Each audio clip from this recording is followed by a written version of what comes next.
আলহামদুলিল্লাহ। আসসালামু আলাইকুম। এটা আমাদের বাড়ির সামনে রাস্তা দিয়ে হাঁটছিলাম, আর চিঠিগুলা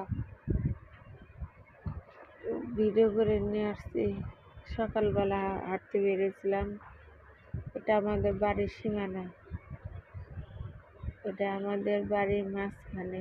এই যে সোজা একটা গেট, তারপরে এই পাশ দিয়ে ঘর, আর ওই পাশে মুরগি ঘর দেখলেন সবাই। আর এটা আমাদের বাড়ির পিছনে পাকা রাস্তা, উপর দিয়ে হাঁটছিলাম। দেখতে থাকেন,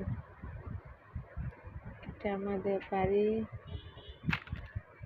শেষ সীমানা। এই যে দেখতে থাকেন। ভিডিওটা ভালো লাগলে সবাই সাপোর্ট করবেন, লাইক করবেন, সাবস্ক্রাইব করবেন, আর চ্যানেল আমাদের ফলো করে দিবেন।